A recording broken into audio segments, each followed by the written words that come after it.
Oh shit. Now they What's can up, hear me everybody? too. How's everyone doing there tonight? Oh! Roundabout door. Did you just robo? He did. That's all right. Hey, how you guys doing? How you doing, Mr. Goat? Alive. It's the best I got today. I want to thank you for coming on the show tonight. It is a pleasure to have you on. Absolutely. Yes. So, tell us what's up with you. How you been lately? Aside from my knee problems, not too bad, except Missouri seems to hate me with the pollen count right now. Oh, God, we went from like 40 degrees to 80 degrees in a week. It's like, oh, Jesus Christ. My allergies. Killing the sinuses. Oh, man. Dude, my allergies been off the chain. Oh, I see some familiar names in chat. Hey there, chatters. How you doing? Well, let's shout some of them out, shall we? Would you like to, as the guest, Mr. Goat, would you like to shout some people out?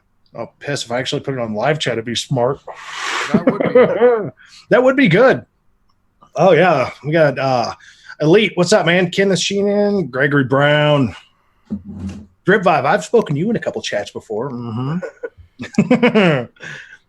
Oh, let's see. Fictitious character. What's up, brother?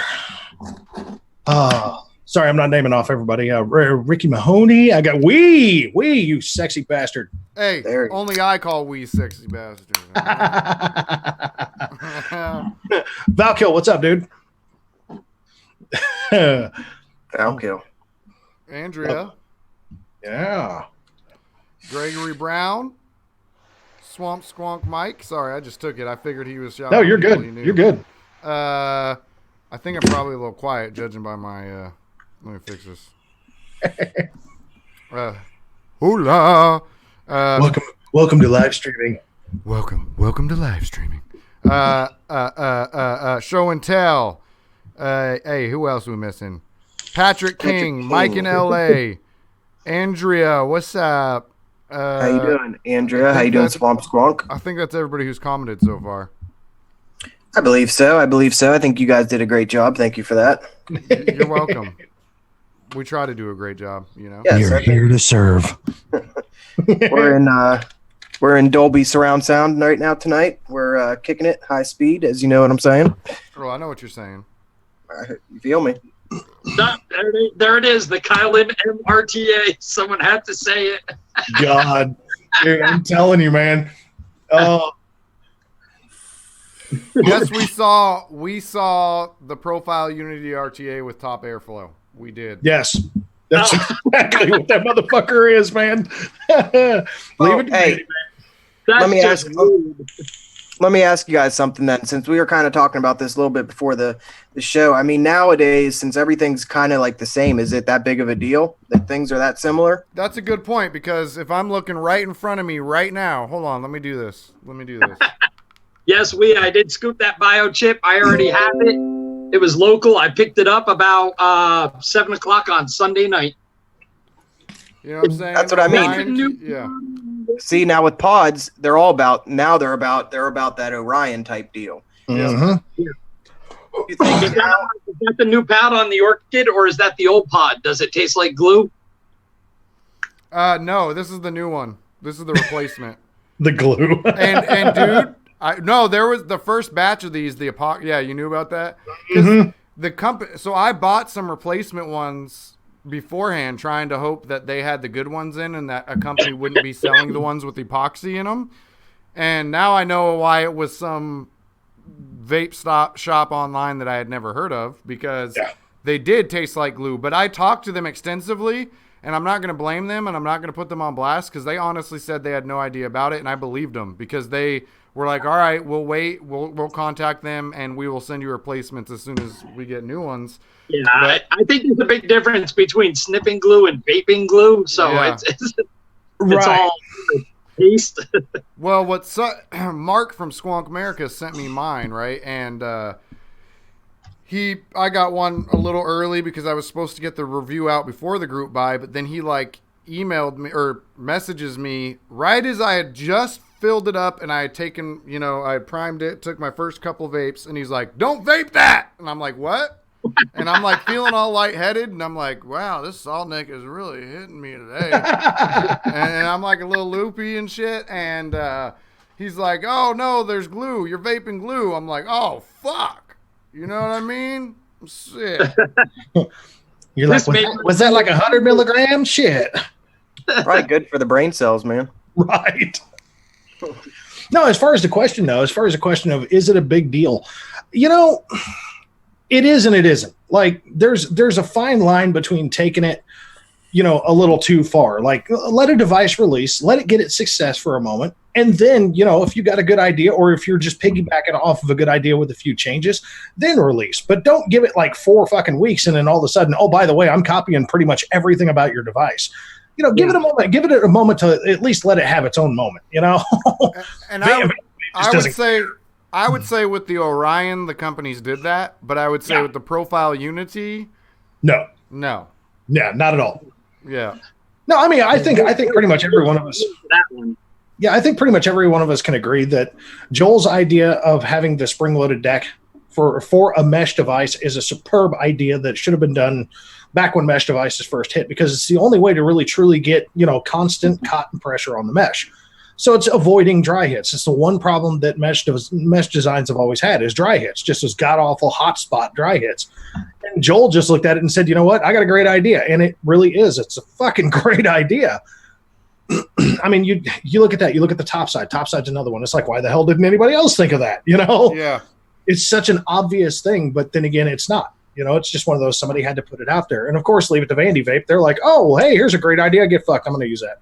You know? So We0609, I think, put it the best. He said that he cloned the Kennedy and called it the Clinton, but it's for cigars only.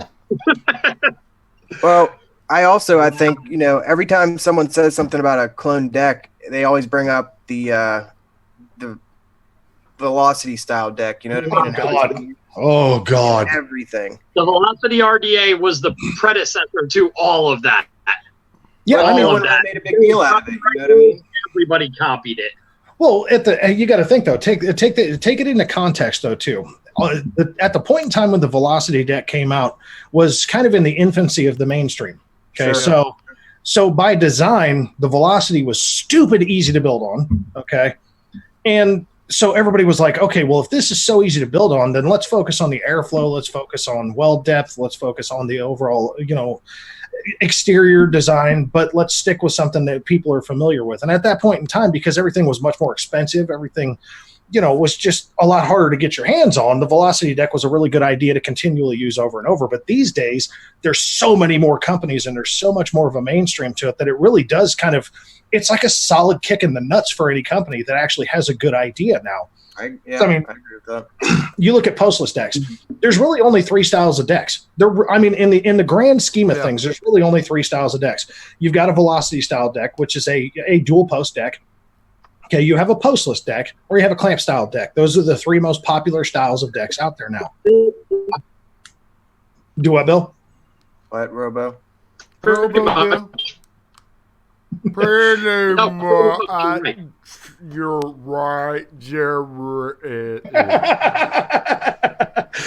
But no, I mean, you go back in the days of the Velocity deck, when right before the Velocity deck came out, and you had 3 posts, you know, but they were the one big problem that you always had with 3 posts is that the coil ports were never very big. Right. So really limited. When people started making more exotic coils, it threw, you know, that style of deck completely out the fucking window. I mean, granted, was the vape experience good? Sure. Absolutely. I won't fucking debate that in the least. There's plenty of old school 3-post designs that are spectacular, but it also depends on what kind of coil you're wanting to run. If you're wanting to run just a round wire build, oh fuck yeah, all day long.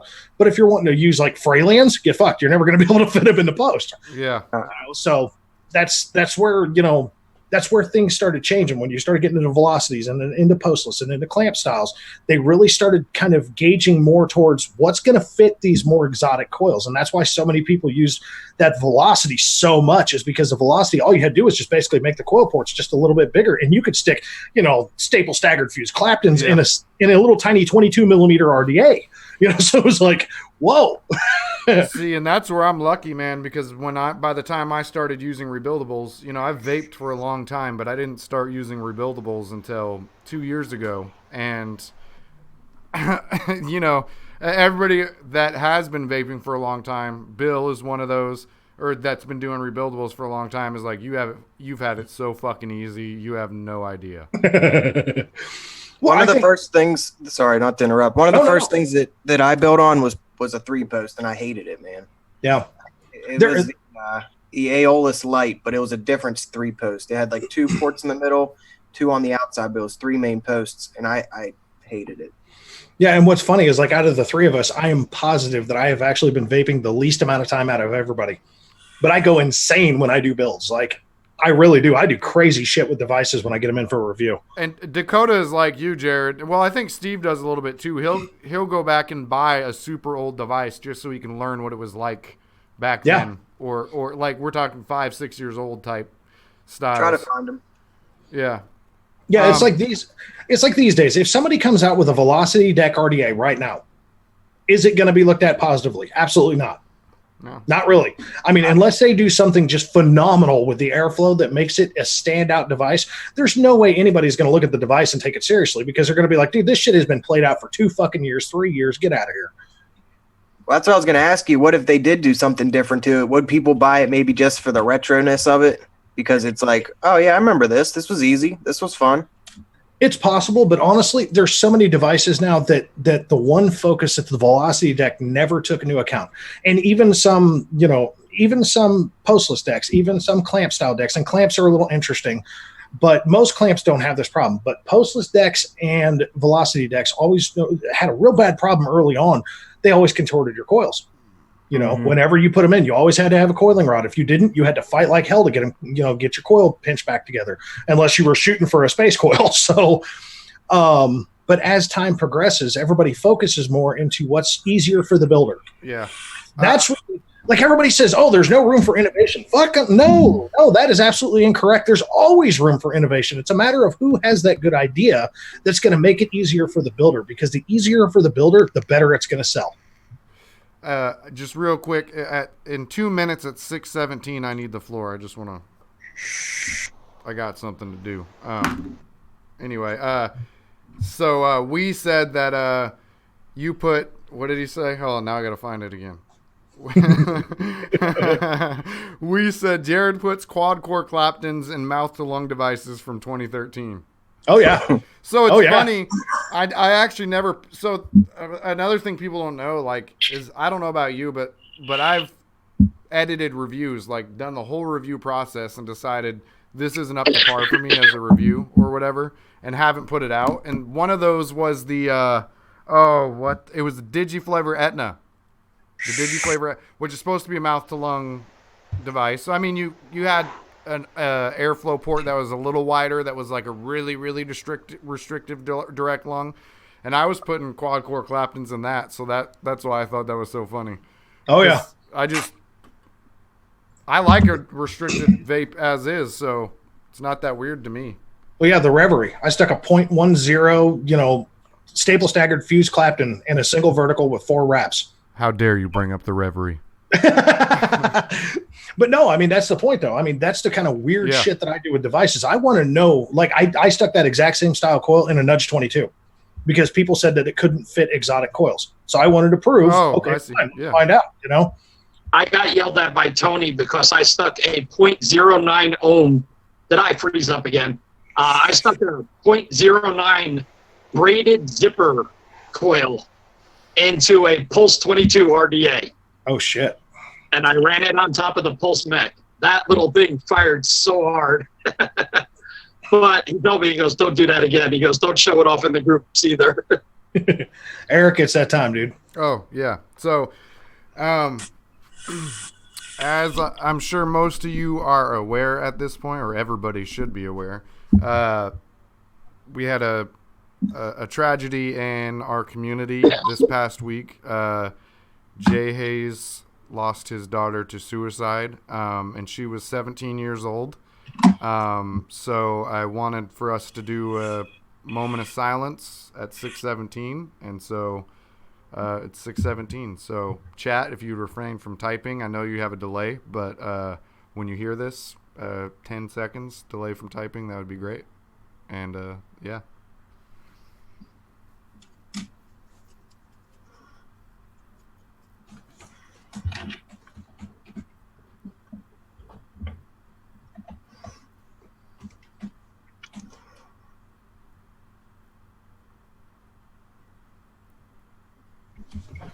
So also along that note, Andrew, who's in chat as Elite Reviews, I believe. He runs a Facebook group called the Elite Club Waffles and Fun, and they are running a no limit, unlimited waffle that will be donated to suicide prevention. And Andrew is really cool, man. His group does things like this. They do waffles that they donate to charity. I think he does it about once a month. They pick a charity to do an unlimited waffle for. But there are currently 23 prizes donated, and they're still adding to the pool. And people, other groups have gotten involved. Purge has gotten involved. So I'm going to drop a link to that group for you guys if you want to go play in that waffle. Then there is the group right there. And it goes to a great cause. If y'all trust me, I don't know if you do. Maybe you don't. But I trust Andrew. And I know he makes sure he posts the evidence that it's donated, or his group does as well. So, yeah. That's all I got for that. Yep. It's always hard to continue going after those type of moments, but it is. Yep. It's like Jay said, though, man. You know, you have to continue. Yep. You know, you have to. You know, I mean, it's a terrible situation for him. You know, left him as a shell of a man for a moment. You know, and he's going to progress. He's going to overcome. He'll always have that hole in him, no matter what he does. But yeah, you know, I mean, when it's all said and done, Jay will be Jay. You know, he'll grieve in his own way, just as we will grieve for him. Yep. You know, and I mean, I think the biggest thing about it, honestly, is just to be there when he needs you. Yep. You know, that's the biggest triggering thing, is that you just got to be there when he needs you. You know, if he just hits you up, because I mean, Jay's not the kind of guy that reaches out too much. He's really not. Most of the time. So if he reaches out to somebody, doesn't matter who it is, you fucking listen. You shut your fucking mouth and you listen. Let the man get it out. You know. I mean, hell, in my vlog yesterday, I flat out said if I could drive myself to Jersey right now, I'd become a human punching bag for him, just so he could get the anger part of the process out of the way. You know, and that's the truth. I really would. I would let him beat the living snot out of me just to get the anger side of that grieving process out of the way. Yeah, I did a vlog type thing as well. You know, I've been there myself when I was 15. And I had told, you know, and there was other times where I'd contemplated it, but those times I was conscious enough to take myself into the hospital. But there was a time where I was really close, and if a friend had not called the cops, you know. And then my little brother, once he did after getting back from 2 tours in Iraq, his bunkmate walked in and found him hanging. And he was already unconscious, and they were able to revive him. But he's, you know, never really been the same since then. And so it, you know, I have no idea what Jay's going through at all, but I can relate in some sense. And it's not, there's been trolls. I just want to say this. There's been trolls. And if those fuckers, if they are so goddamn lucky, because if they ever fucking met me in real life, I would again, like I said in that video. Yeah, they're just lucky that they're behind a keyboard. And you know, that's all I'm gonna say right now. I think I'll just shut my mouth. Well, something I'm gonna say is this situation is something that I have dealt with. And it's been someone in my family very close to me. And it was actually, I really never have told anyone this. I don't even think I've told Eric. I don't think I've told Bill. Kind of told you before the show, Mr. Goat. Well, it's hard for me to say it. Makes me kind of, you know, yeah. My father did commit suicide. So when I seen this, it was kind of brought up a lot of stuff. So I really feel bad for him. And I mean, I understand what he's going through. And it's just a hard thing to watch someone else that I've been, you know, friends with lately go through it. So, yeah, definitely feel for him. And Foolish is point out that as a father, it was hard to watch. And that's another thing is like my son was a big reason that like I did change my life around, that I did stop living that street life, that I did get my act together. And really, when he was like 3 years old and he said to me, he asked me why he had never seen me happy. And he was 3, right? And so I was in full-blown active addiction then and depression. And that was like a major turning point for me when he said that. And so he's been so important to me. Like any child was important to their parents. I know that. But seeing some, wow. It was hard to watch. Yeah. And Jay is really brave for being able to talk so openly about it. Well, I mean, Jay said it so many times that his subscribers, his hazers, I mean, any of his followers are his family. I mean, he treats them like family because that's how he feels about them. So, I mean, the one thing that he knew to do was go to his family. Go talk, go just get it the hell out. And I mean, yeah, it's like I was talking to Steve. Last May, last Memorial weekend, I almost lost my son. I had a 4 or 5 day stretch to where he was hooked to machines and ventilators were breathing for him. And it scared the shit out of me because me and my wife both, my wife sat there at that hospital for 5 fucking days, man, 5 days straight, just would not leave his side, and I had to come home and take care of our youngest one. But I was just expecting every fucking day to get a call from my wife or the hospital and saying he's gone. And it scares me, man. I mean, it fucking scared me that I can't even describe it. And it finally came down to the point to where, I got to keep my son. I really did. I got to keep my son. And I almost felt bad even talking about Jay's situation, just because Jay didn't get to keep his child. I did, and it almost felt hypocritical for me. But at the same time, I respect the fuck out of the guy. So it's like, yeah, it's a situation, man. It's a terrible situation. I mean, Thesis lost his brother not too long ago, which was another terrible ordeal. I mean, one of my subs lost an infant Sunday morning. Yeah, yeah. It was just like, oh my God, man. I mean, this is just the last month has just been like, oh my God, can this please just stop? Can this please stop? Stevie J, what's up, dude? And that's what's been that has been sort of the cool thing to see is the community, for the most part. There has been some fucking asshole motherfuckers. But oh yeah. And I don't understand that. Like, I don't comprehend it. How could anybody be that way? Like, I would never joke about that situation ever. How do people, or even like, and I tried to point it out in my little vlog thing because I'm like, who cares if Jay has money or that's not the point of like donating. That's not. If they went through the first day, the first couple hours after something like that, they would truly understand that it's not a joke. It's something that it's not funny. Yeah, and I mean, at the end of it all, here's the real truth of it. Those who troll in a situation like this are very simply pieces of shit.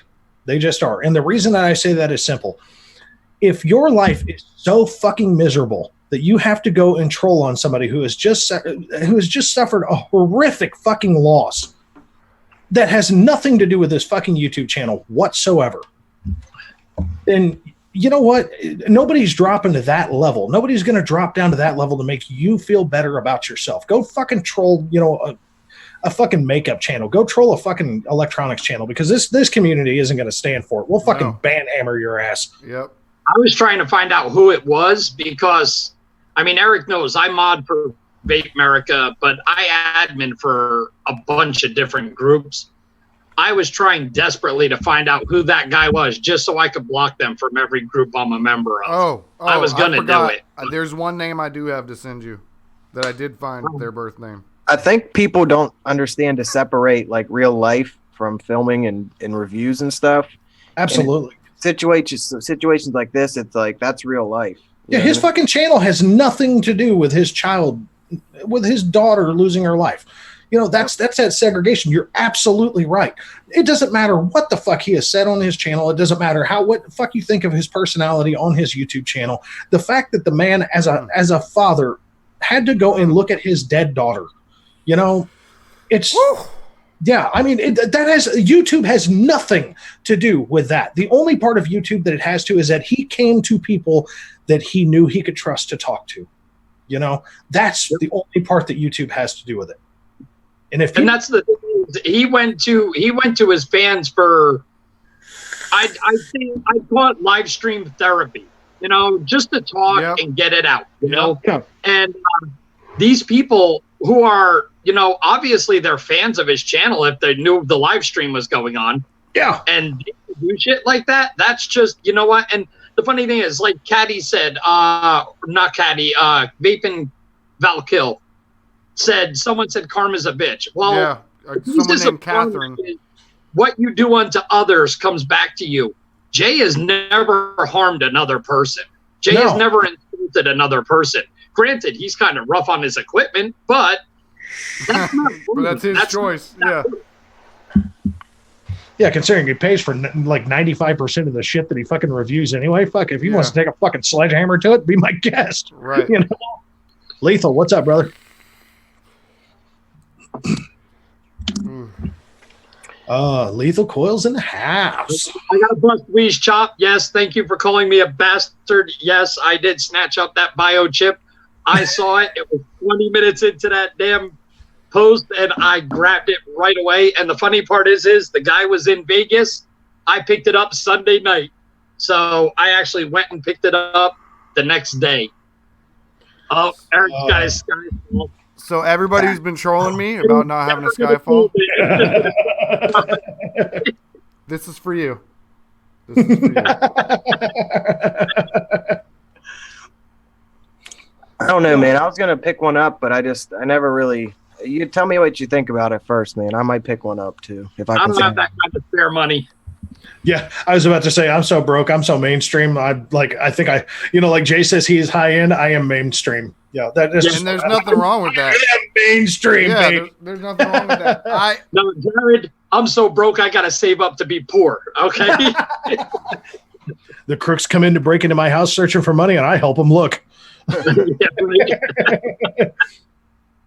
Oh, I made some people mad. Well, I think you both scored, really. You got the biochip and you got the Skyfall, man. You guys did good. Those are good scores. We said, Eric, you can hardly see the YFTK label on your Skyfall. Oh, shit. Someone else, fictitious, said SXK, question mark? Oh. Wow. You had balls, Eric. You had balls. They've just been. If they went as far as to actually make this. I didn't know 3F Vape actually included the packaging and everything. Yeah. No, honestly, what's funny is I was doing something a little cringeworthy. I took a cheaper, starter kit, inboard battery mod, and I stuck a nicer tank on it, just fucking around. And I realized I actually like the setup this way, with the knot mitting on top of the cube. I had some people were like, "What the fuck are you doing? That's like sacrilege." And I was like, that actually doesn't look that bad though. It's like putting a silk bow on a pig. No, in its own way, it doesn't. No, it looks pretty cool in its own weird way. I mean, it's just a really kind of simple setup like that. And it's a 3000 mAh all in one. So it's like, fuck it. Or built-in battery, I mean. So it's just like, fuck it. Why not? It's just the power supply. That's it. Exactly. Paranormal, I don't actually expect payment. I just haven't got around to sending it yet. We just say that you have to pay a penny or whatever because I can't technically give anything away. It's against YouTube policy. Just saying that. Yep, that's why I do everything on Facebook. Fuck them. Yep. Yeah, YouTube sent me an email. They had my last YouTube giveaway that I did. They sent me an email and they were like, "This is against policy. If you don't remove this giveaway information, we will be putting a community strike on your channel." I said, "Okay, no problem." So I took all my fucking giveaways to Facebook. I'm like, "Fuck them." Come join my. That's a good idea, actually. That was actually part of the reason why my Facebook group got started up to begin with. was just so we could have something away from the YouTube channel to where we could actually have more interaction, because I say it all the time. My channel isn't me. Okay. I'm the guy on the camera, Right. but my channel is everybody that subscribes, everybody's got their right to say what they want to say. Everybody's got their right to give their opinions. And I respect those opinions wholeheartedly. So apparently it's Vapor Swaggin's birthday. You know what that means? Happy birthday. That means Eric's going to sing.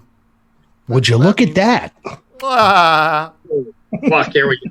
I just want to make sure it's real before I get my Marilyn, Here goes Garth Marilyn Brooks Monroe again. on. Nope, Garth Brooks. I look like fucking Garth. No, Jared looks more like Garth Brooks than I do. Look at that, Steve. What, are you trying to say I look old now, fucker? Really? No. How about this? You look You like look a like young. you're 12. You look. You look like a young Garth Brooks. Shut up. Blame it all on my roots. I'm not sure what Garth Brooks looks like, but Is he really? Is it really his birthday? I think we're Facebook friends. Facebook will tell me. Oh, yeah, but he's got a couple of profiles though too. I would load Facebook right now, but my CPU is so pissed off at me, I don't even want to try. I got to use my phone. But I got enough trouble figuring out a fucking AOL in. okay, where do I go to see my birthdays?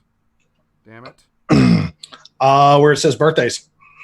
Oh, we're Yep. real clever. Always I'm on my phone. right under the birthday notification. Oh Yeah. my god. Here we go. It's the truth. I know, but where? I don't see that birthday notification. I'm swagging. You know how many notifications I get a day? Dude, I'm in so many my Facebook God. groups. It's like that's like the thing nobody warns you about when you start a channel. Nobody warns you about how much notification. I mean, between emails, between YouTube, between your Facebook. Oh my God, Dude, nobody. Jared, You. Oh, so I've shit. thought about doing this, but I think it would be way funnier if you did it. I was actually thinking about doing a video like that kind of talks about things you don't expect. I think it would be way funnier if you did it. Oh God. I think it would be, yeah. On average, I wake up because I usually only sleep 3 or 4 hours. I'll get like 1 or 2 days a week where I'll just die for like 12 hours. But usually I only sleep like 3 or 4 hours at a time. So when I wake up in that 3 or 4 hour period, I'll go from having no notifications, all caught up on Facebook. I'll wake up and there'll be 136. It's like, what the fuck, dude? Really? And there's like messages and there's people commenting in my group and on my page. And then I wake up and I've got 27 comments on a video. I'm like, oh, motherfucker. Okay. I look at Facebook and I scroll down and look to see if anyone mentioned me directly or commented on one of my posts. If I don't see any of those, I just hit clear all. Mark is red, bitches. We're good to go. That is true though, man. You go away from your phone 5-10 minutes, you go back, maybe your top of your bar is clear. You come back and there's like a million messages. And I mean, it's hard to get them all, man. And I think sometimes people think you're ignoring them and stuff, but really it's just hard to keep up with them all, man. Agreed. Well, the crazy part is like, yeah, I'm just about to hit 3,700 subs, and like honestly, I didn't realize the volume that would come with that. As far as it's like, but even still, it sounds insane, but because of my insomnia, I will literally sit there and at least react to every single comment on my YouTube channel. I will respond to people if there's nothing respond worthy, and it seems nuts. Like I've had a couple of bigger reviewers that are like, yeah, that'll stop. And I was like, not with the amount of time I got. I got a lot of time, big guy. So I have verified that it's his birthday. So don't say his name. Well, I think he's telling me not to say his Don't birthday. say his name. Wait, before you sing, hey, when you see a troll on your page, what do you do on your YouTube? I'll let Jared go first because he's been doing it longer. Well, and I'm sure you've seen some of my responses anyway. Usually, I have a 2-step process with trolls. And if they get really, really super trolly really early on, I'll just ban them. Same. But if it's something worth responding to, like somebody just trying to be a general dickbag, I'm okay with that. I'm okay because they're allowed their reaction. So I come at it in a 2-step process. First of all, I call out their stupidity. Second of all, I respond with fact. And 99% of the time, the keyboard warrior inside of them falls away and shrivels. Well, the reason I ask is because I've only really had one real troll, and he subscribed to me. So every time I put a video out, he would always say something. Yeah. And I finally, I would say, oh, cool, thanks for the info every time. I just don't really say anything. But then one time I did prove him wrong, and he really hasn't said anything since. So it's like, I've got a dislike Nazi. Dislikes every single video I put up. So I me too, man. Me too. Oh yeah. I feel like there's 3 different categories of trolls. There's the ones who are actually like out looking for videos to be really constructive of, but they actually give like legit constructive criticism with a little bit of douchery. And those ones I respond to not in a like, oh, I'm going to set you straight kind of way, but in like a, all right, here's why I did that. Or like sometimes I'll be honest, I'll be like, oh shit, that's a good point. You're right. And I don't block them. Then there's kind of the middle level, which is they aren't really constructive, but they are actually talking about the video itself. Yeah. And that's when I'm kind of like what you were saying, Jared, where I'll set them straight with facts, give them a chance, and if they still be a douchebag, just block them. But if they admit that they're wrong, or which has happened but usually doesn't, then I leave it, and if they do it again, I block them instantly. Yeah. And then there's the ones who are like, like we 0609, but we's my boy, so he can talk all the shit he wants. But definitely, we were like, you look like a meth head, or look at this skinny fucker, he needs to fucking eat, or those kind of ones. If I know you, I'm like, ha ha ha. If I don't know you, I'm like, ha, bye. Yeah. So.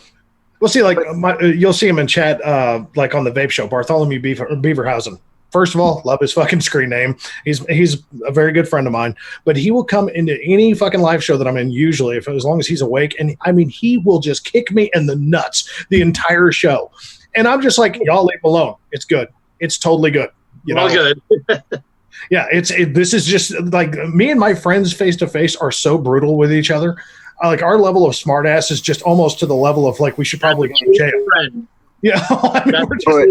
Don't you think that critical criticism is good though? I mean, absolutely. Right. I mean, because no one's channel, no matter if you're Rip Trippers all the way down to us, no one's channel is perfect. I mean, no. Rip Trippers don't respond to anyone ever. I didn't do airflow demonstration, so I used to just talk about the airflow. I didn't actually show people, and someone finally said, hey, you aren't showing us the airflow.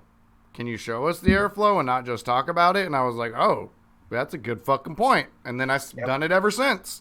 Yeah, my 1,000 video blog that I put up, that one, I actually very specifically said in that video, a lot of the critiques that I've gotten, I take to heart. I really do. The actual constructive criticisms, because you're right, Steve, you're right. None of us are infallible. Right. We all make mistakes. We all say dumb shit during videos.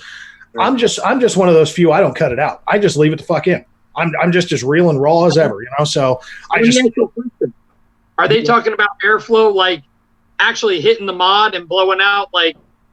Yeah, like showing, like actually hitting it and showing how it sounds, and. So you got to do the suck my mod mini mouth. I think even when I make videos, if I go back and I'm watching when I'm editing, and I'll see that I made a mistake, I'll usually leave it in, but I'll put words underneath to say what I did wrong. Because I feel like that's the right thing to do instead of going back and filming it again. Yeah. Yeah, see, and I did music from 16 up until 37. I did music, and the general mantra with music when you're recording is if you can't get it right the first time, you go back and fix it. You don't edit. You don't sit there and chop the shit up and try to fucking, try to seamlessly work in an extra track and fix the problem. You re-record. So that's just how I've always done things, just because that's how I used to do it in the studio. So it's just, whenever I foul up, I'll just save the foul up video and I'll throw it in my blooper reel and see if it's worth the fuck throwing in for people to giggle at later at my own stupidity. But I'll go back and re-record because I'm just like, fuck it. I don't do anything scripted. I don't do bullet points. I don't do any of that crap. I just fucking get on camera and I just let it roll off the tongue. I know exactly what you mean with the music. I used to hate when people did punch-ins. I'm like, bro, if I don't get the whole verse, and I'm sure you did different kind of music than I did. I rapped, right? But if I can't get the whole 16 without a punch-in, then it's not worth it. It's not good enough. So I get the whole 16 or that verse is gone because that's how it rolls. And we used to call it one take Jake when you could do it, right on your first try, right? But no one ever did. No one ever did. Well, honestly, I used to, when I was in a local Kansas City rock band called Tridem. We were right on that precipice. We got an offer for a record deal, and then the band fell apart. The usual fun. But we went into the studio for our first demo, and I actually nailed everything on the first shot. All my bass tracks, all my vocal tracks, and all my backup vocal tracks. And these guys were like, they all looked at me, and they were like, "You are a fucking dick." I was like, it'll probably never happen again, but I'm taking it right now, man. Yeah. It was only a 4-song demo, so it was just like, all I had to do was nail the 4 songs, but I was doing 3 tracks on each song, so it was just like, oh. Well, that was the other thing, just like with vape reviewing, that people didn't, you hear a hip hop song and people are like, oh, no, I had like 7 different layers of vocals. I would be going at different melodies, different level, and you couldn't really even hear all of them, right? Yep. But it was just to add that depth and richness, and so people think that, oh, just that 30 seconds. No, it took me like 3 hours to, if it was a mixtape song, I didn't take that much care. But if it was an album song, then I was, oh yeah. Well, here, you want a mind-breaking little thing here? On average, how long does it take each and every one of you, whenever you do a review, just the recording process alone, how long does it take you to do that review? The recording? Yeah, just the recording, not the editing, just to record the video. Half hour. About a half an hour, okay. Included, it kind of depends on the product, but I would say an hour to an hour and a half. Okay. Steve, what about you? Okay, so for mods, because a lot of the mods that I've had recently have all been DNAs, so I try not to go over them again since they've been played out. Those will probably take me 45 minutes. And then a real review with an RDA, it could take me an hour at least, man. You know what I mean? Yeah, and not counting mistakes, obviously, because mistakes will happen and you got to go back and do whatever you got to do to fix it, whether you edit or whether you just retake or whatever. I shot Saturday's review and this entire week's review in an hour and 45 minutes. Yeah. That's like, it's just that raw. I just shoot and go. Wait, shoot and go. How many videos you got out right now? 1,005, I think. See, then it's probably second nature to you, man. You can probably. It kind of is and it isn't. That's the hiccup. Is that that's when I'm telling you what, when I get on the blooper train, oh my God, what would normally take me an hour and 45, 2 hours. I mean, I've had one round of reviews take me 8 hours and it was 4 reviews. Just because I fucked up so much. And it was just like my last blooper reel was like 35 minutes long because it was just so much screw up from the same batch of stuff. I was like, oh. Editing is what takes me forever. And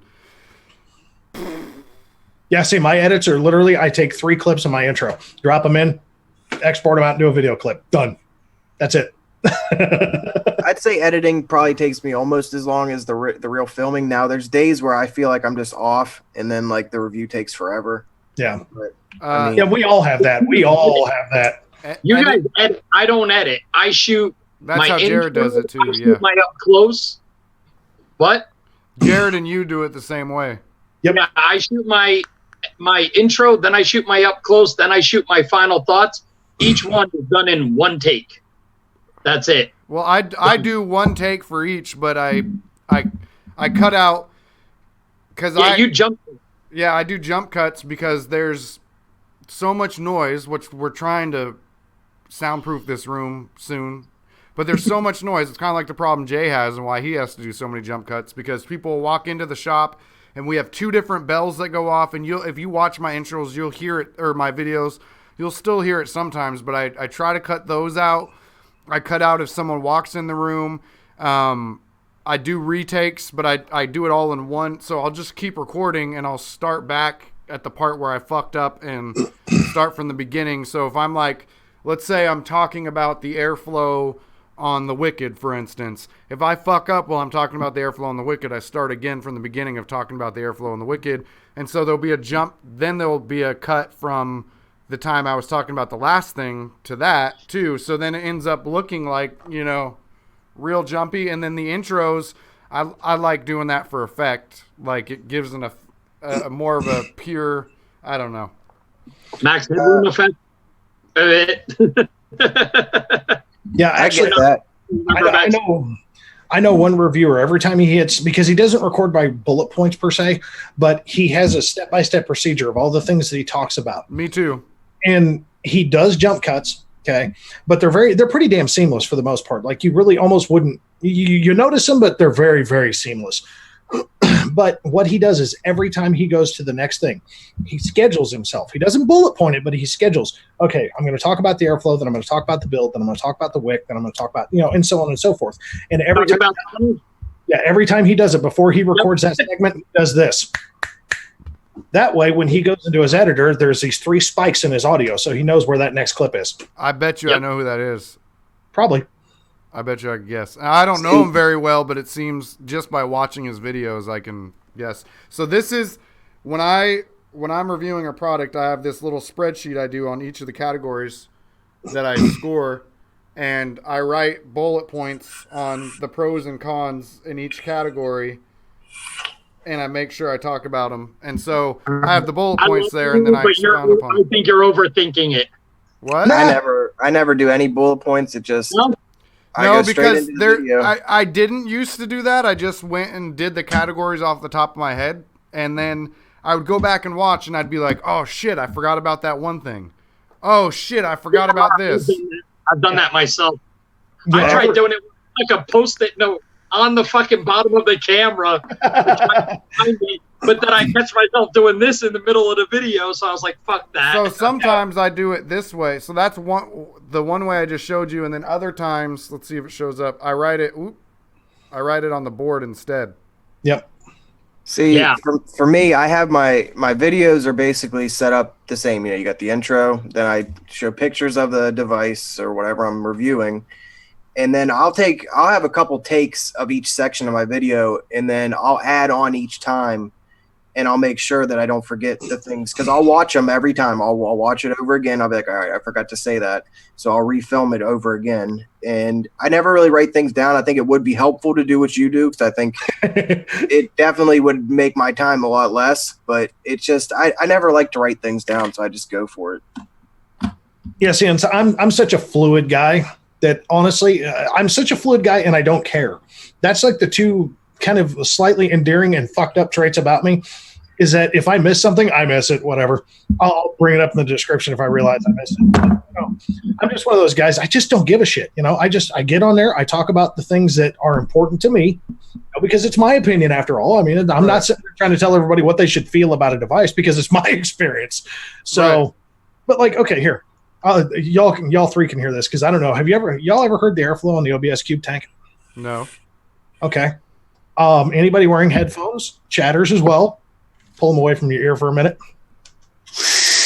Oh, shit. That's loud. That is loud as fuck. That's a mild draw at 52 watts. Now, what does that remind you of? It sounds like a woman screaming, doesn't it? Do it again. Do it again.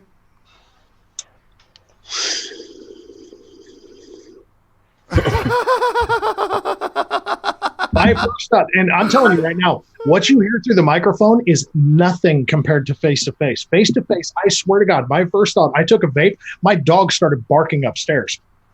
Like, it literally sounds like that cheesy-ass 80s woman screaming being murdered in a Freddy Krueger movie. You know what that sounds like to me?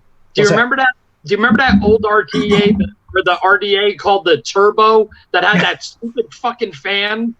That's what it sounds like to me. Yeah, now here's the funny thing though, and this is what irritated me about this tank. Okay, quarter airflow.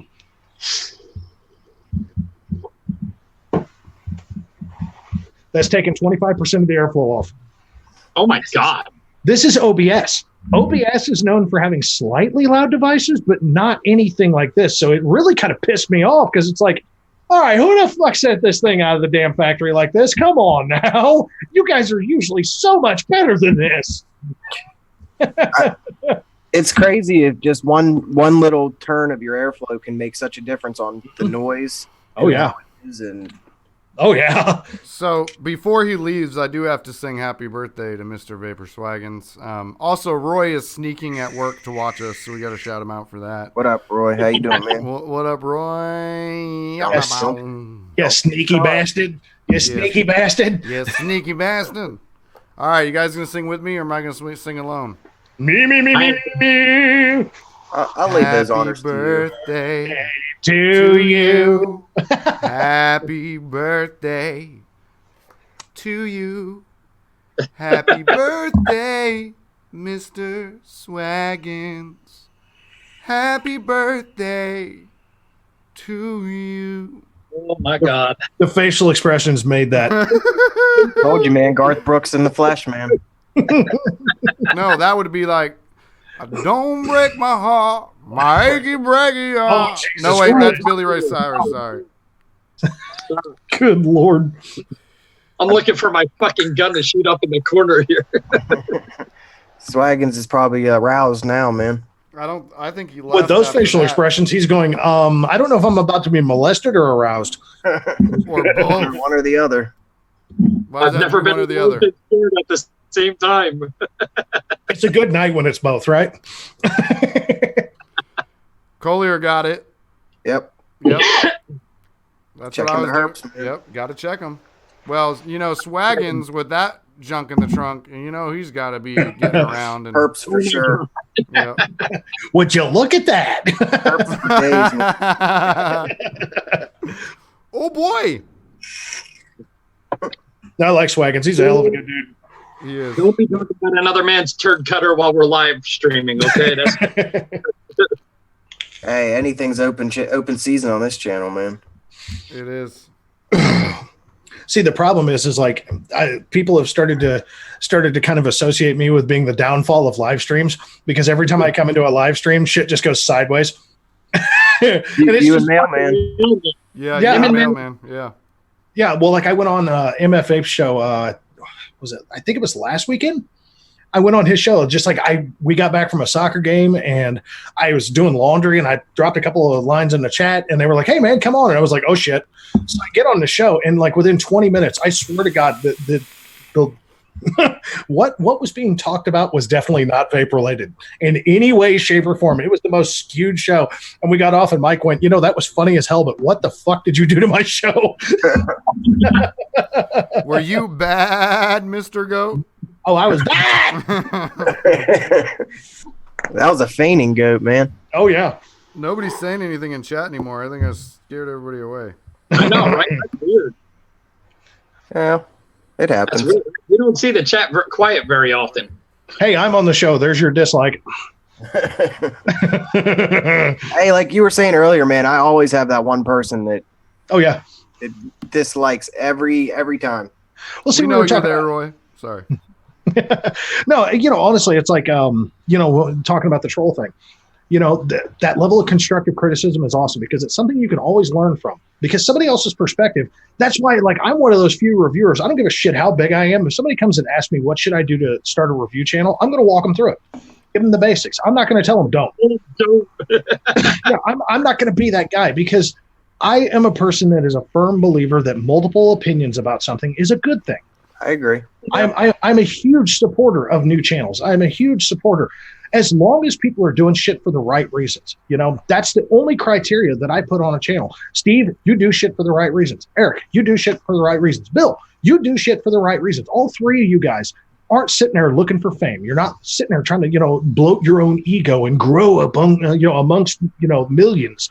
You're not trying to do crazy things. You're just being you and doing your thing, and trying to give a valid point to what you're doing. So when you get that constructive criticism back, you can either be angry at it and be like, fuck you, I have this down, or you can go, Yeah. maybe they have a point. But the ones that come into me, like I get the ones that go, do you know that you're fat? That's nice. I honestly, I will respond and be like, well, I'm glad that your powers of observation haven't failed you today. You're Captain Obvious. We're good. It's funny because if you're fat, skinny, young, or old, it doesn't matter. Even though those are counter opposites, they will find a way. You'll get made fun of for either of the ends of that spectrum. Well, yeah, okay. Like, if you look at my Yule Caliburn, the review that I did for the Yule Caliburn Friday before last, I thought I'd do a funny thumbnail. So I crossed one of my eyes and I put the Caliburn in my mouth, and I sat there and had one eye crossed, looking like a dumbass. Just thought it'd be funny. One guy comes in, one fucking guy, because there's always that one. He comes in and he's like, I hope your fucking eye sticks like that, you fat fucking moron. And I was like, Thor. It's like, There's always that's another. that's another I've kind seen of the troll. comment. I wouldn't care. Yeah, it's just like, you know what? I mean, have your constructive criticisms. Like I tell people on my channel all the time, you come in, if you don't agree with me, tell me. You know, let's have an adult discussion about it. Let's have a debate about it, you know, because at the end of the day, it's like we all know it's our opinion. It's only our opinion. We can't speak for the masses. We can only speak for ourselves. So if I say an airflow is smooth and somebody else finds it turbulent, well, you know, that's their experience. Well, yeah, but you're also on the same premise of that. It's every week I say the same thing. I thank everybody in the chat and say, this is why we do what we do. And we do it for the viewers. We don't do it for ourselves. So doing it for the viewers and then not taking their opinion is kind of hypocritical. You know, you need to have what I have to say. You know, I agree. You should take into account what they want. Yeah, my channel honestly gave me purpose. As crazy as that fucking sounds. You know, most people get on because they're looking to add something to the reviewer scene that isn't there. And to say that I didn't do that is would be lying, because the one thing that I do that a lot of people don't do is I specifically speak to budget vapors. I do. I mean, it's not just about mainstream either. It's about, hey, what's fucking old out there? You know, what's good out there? What's worth your fucking time? Because I think we can all agree that for the most part, probably 85% of the vaping industry, as far as the actual vapors out there, we're broke as fuck. Okay. I mean, we really are. Yeah. So, I mean, at the end of the day, yeah, you know, there's the high end market. There's good top dollar devices out there that are worth the money. And I won't dispute that ever. But at the same time, most vapors will spend their bill money buying something that they don't necessarily need to buy, you know? So I talk to those who are on like that kind of monetary scale that I'm at, which is next to fucking nothing. Right. I'm going to go find a $5 RDA and find out if it's worth your fucking time, because if it is, go buy it. If it's a piece of shit, then I just saved you $5. You know? Now look, I kind of like the smaller channels because I feel like they give you more of an honest review because they have nothing to lose from their review. Yeah. I feel like I think, you know, there's a place for every type of reviewer, just like you said, man.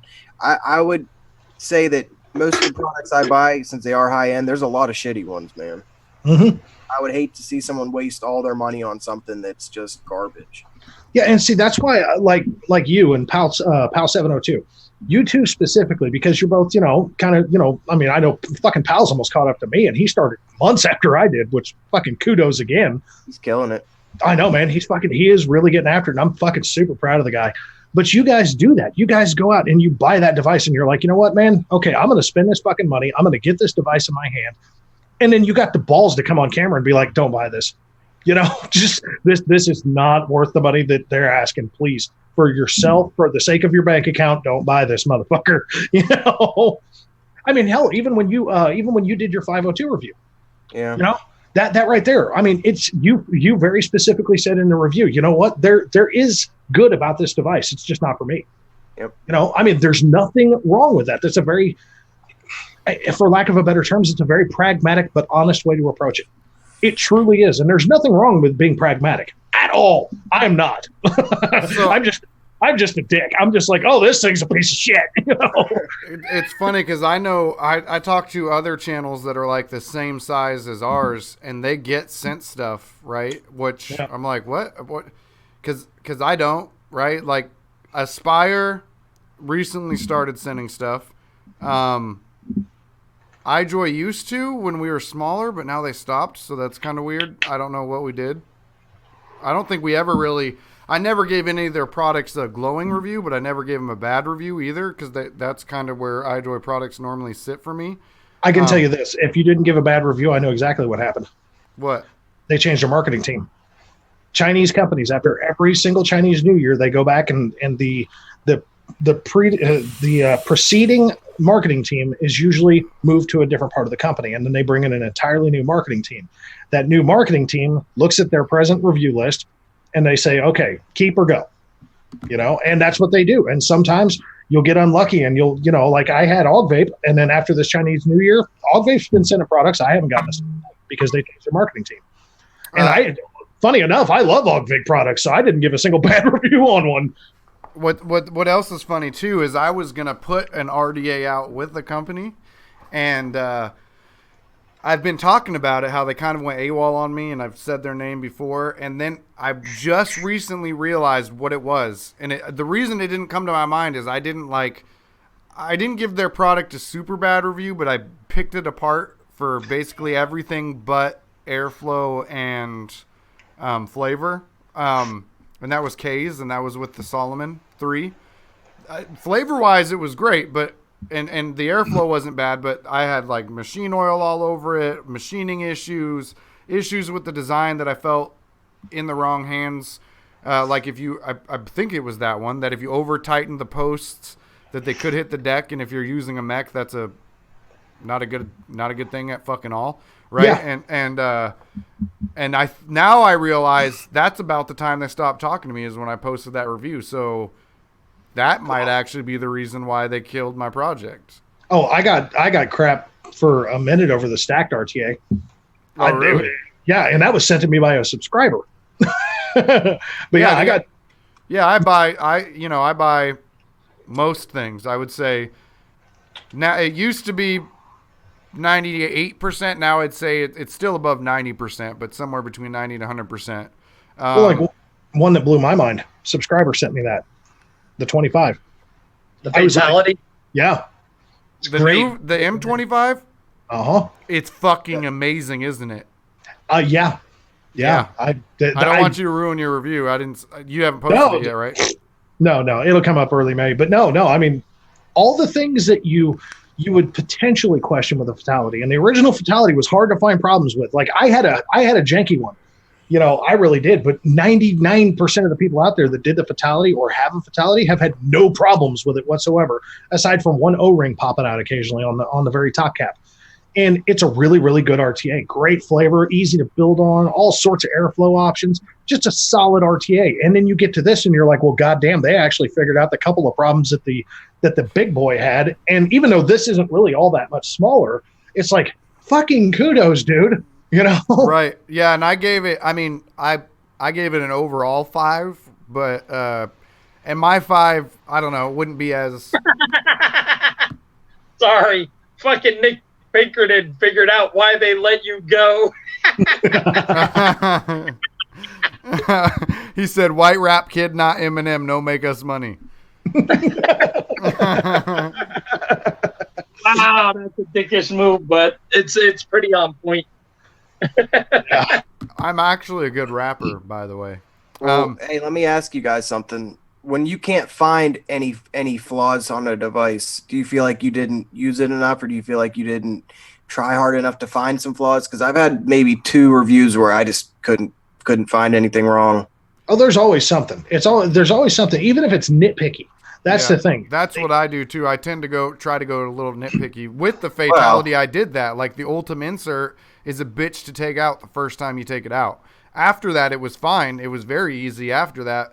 But the first time it was a bitch to get out. And who knows, that thing's so tiny and there's not a replacement and you could fly it across the room, land it down. I've dropped inserts down the drains and down heating vents and shit. So think about it this way, okay? If you look at a device, it is your opinion, first and foremost. It always is. But you're also speaking to your subscriber base. Yep. So if you can't find a problem for your vaping style, step out of your own shoes for a minute and see if anybody else might find something about the way you have to build it. We'll take the Citadel. Perfect fucking example. Great RDA. I don't give a shit what anybody says. Citadel is an absolutely phenomenal flavor banger RDA. They'll love this. Yeah, but the problem is like for somebody like me, I fucking hate the drip tip. I despise the stock drip tip with a fucking passion because you know what? I'm not a toddler.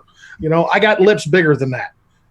So I switched mine out. I have a big titanium drip tip on there. Yeah, exactly. So it's like, but that's one of those things that maybe I like that style of drip tip, but there's going to be a lot of people that don't, so that's where that nitpicky side of subjective cons. It's not necessarily a con for you, but could it be a con for somebody else? That's where everything has a problem somewhere.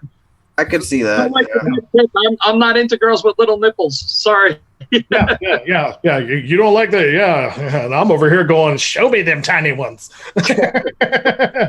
Yeah, it's just that's really where it goes down to is everything has a problem for somebody, and it's just a matter of, even if here we go. Oh, Jesus. See, I pull mine out. Size is the Citadel drip tip. Jesus Christ. I pull mine out and it's going to look like salami. It ain't no good. I want some salami. Some goat salami? Goat salami. Well, see, okay, I'll give you a perfect example. Okay. This device right here, the Steam Crave Glass RTA version 2. Now, with this RTA, the version 1, I liked the version 1, but I had cons about it. I absolutely had cons about it. I said the wicking ports were too small. I thought that using a glass chamber to thread the entire device together was dumb, to say the least. And I just personally found it slightly flawed. I found that the filling method was way too tight on mine that I was using. Now, we go to the V2. Okay. Bigger wicking ports. Pro. Okay. No more glass chamber threading the whole device together. Big fucking pro. But I have one hiccup. Yeah. Low pro. Oh. Gentle. I mean, like light pressure. Well, if I'd actually push it. I talked about that too in mine. Yeah. Yep. Yeah. And that's the thing. It's like, okay, there's taking it to the extreme. Now, the problem that I have is that it's not that this is loose, because it's not a big deal if it's a little loose and it moves around. But the problem is the sealing section, the area that actually closes off that juice fill port, is very small. So this thing can literally be cracked open only this much, and it will flood the entire fucking device and drain the tank. I found that out the hard way. It was in my door panel. I filled my door handle and part of my seat with juice capacity. So, but everything else about the device is a huge bonus. So it's one of those, okay, so how do I approach this device? Do I approach it as this is a huge upgrade from the original, even though it's got the same airflow and a very, very similar build deck? Do I approach it as, hey, this is fucking kudos, Steam Crave, you've done a spectacular job, I find no problems, other than this is a little loose? Or do I say, don't carry this motherfucker in your pocket or your purse, because you're going to have a mess, You can just sum it up saying they took 3 steps forward and 1 step back. Yeah, dude, there's so much that they improved with this. Oh, my God. Well, I guess that makes sense. You do got to look at it from all angles, all perspectives. And yeah, I promise you that there is not a single perfect device out there. Now, I agree with that. Yeah. I mean, because okay, I'll give you another one. So many people love this device. The Gear RTA. Everybody, flavor. Fuck you. Wasp Nano's better. Yep, I agree. I said that. I said that as well. Yep. I said that I totally agree with you. It's all about the wicking. Yep. It is all about that crazy. I don't know if you watched the review, but the wicking I did on the Wasp Nano, dude, you wick it like I did it. I swear to God, the Wasp Nano blows the Gear out of the fucking water. I don't give a shit. The only bonus is that even though they both guzzle juice like it's fucking pouring it out for the fucking homies, at least the Gear does have a little bit more stock capacity. Not much, but but there's that. Hell, the Serpent Elevate, lots of hype. Bunch of people hated it. Bunch of fucking people hated it. They were like, oh, fuck this thing, blah, blah, blah. I'm actually posting that review tonight, and I promise you will not believe how little wicking I put in it. But I also promise you that if you wick it the way that I do, you will get nothing but flavor out of this device. No, I thought that was underrated in the end. It had hype, and then people were disappointed, but Yeah, and it all comes down to the wicking. It really does, because coil position's moot. You can only put your coil in like one fucking place. Yeah. You cannot adjust. You go too high, you short it out. Go too low, you short it out. You can't go left or right because you just short the damn thing out. So your coil placement's moot. You just drop the fucking coil, tighten down, you're done. If you wick it even just the tiniest bit too much, it's like one good hit and then fuck you, there goes your throat. So to your point, Steve, so the Skyfall, I just got it today, so I haven't got to dive in. But the first thing I noticed when I take this cap out, right, is how I could literally crack this if I wanted to right now. Look at how there's a give, right? Yeah, play in it.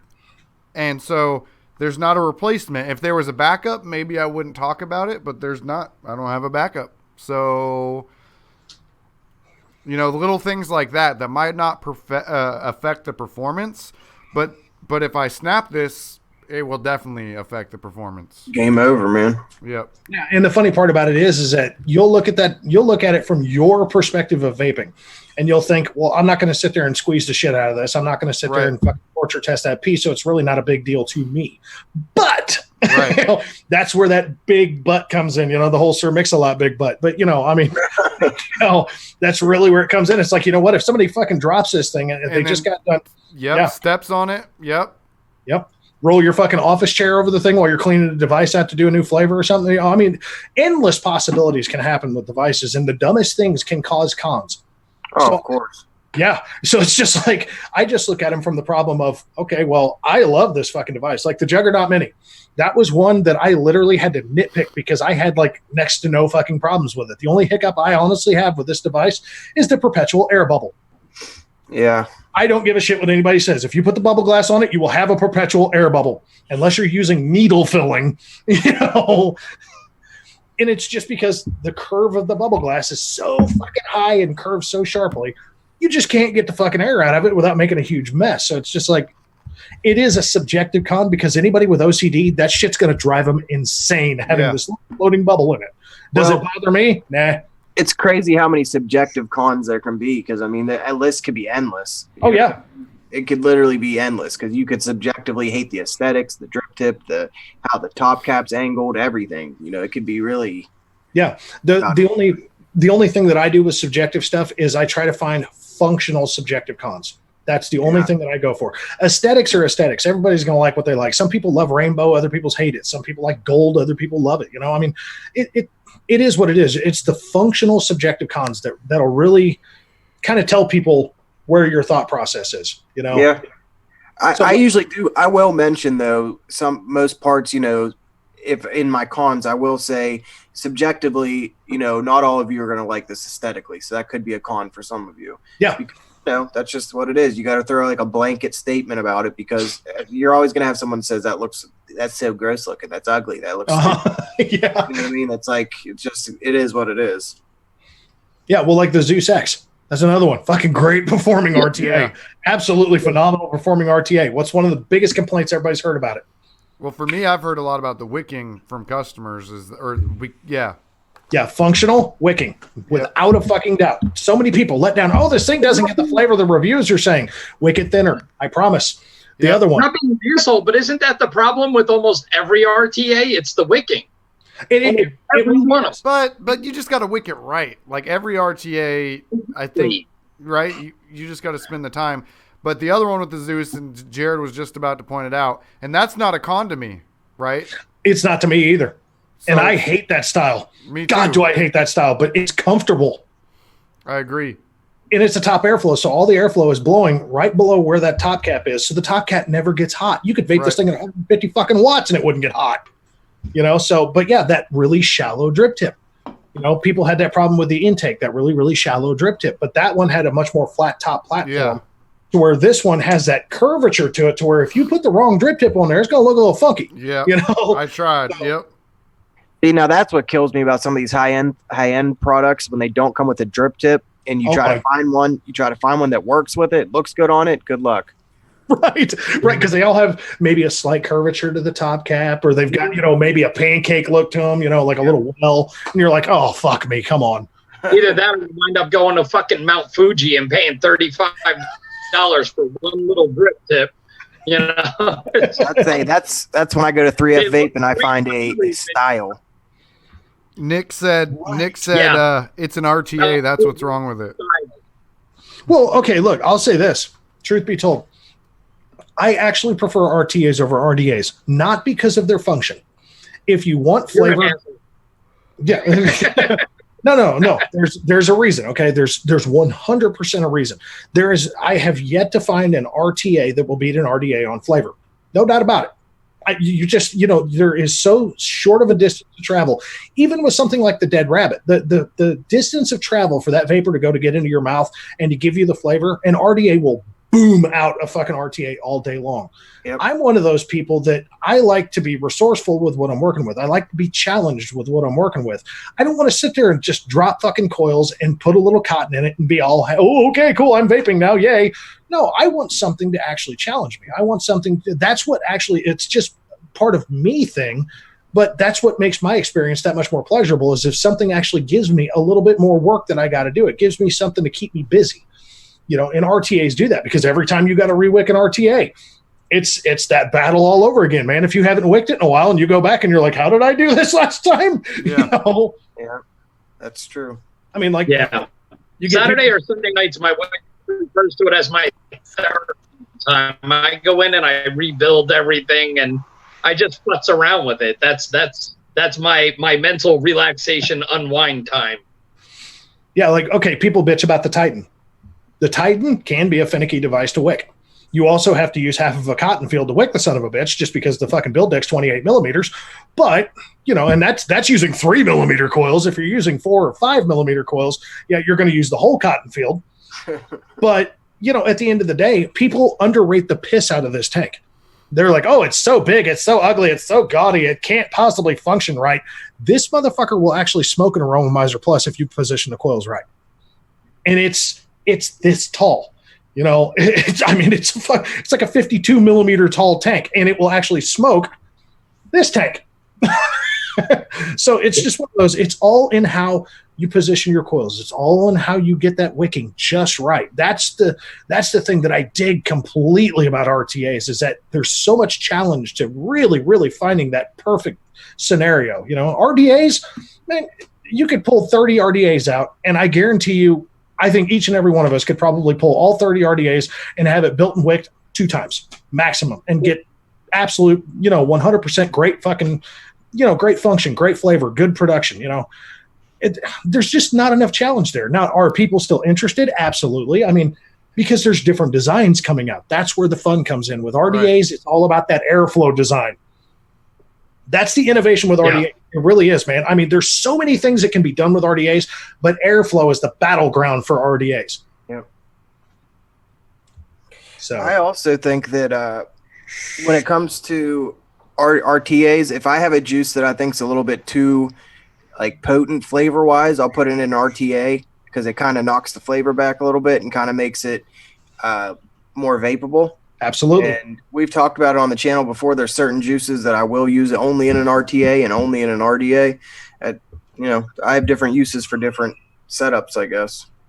Yeah, and as like that is Naked 100, the Hawaiian Pog. I love that stuff in a tank, but I can't stand it in an RDA. Mm-hmm. Oh, I like it in an RDA. Well, okay. Do that.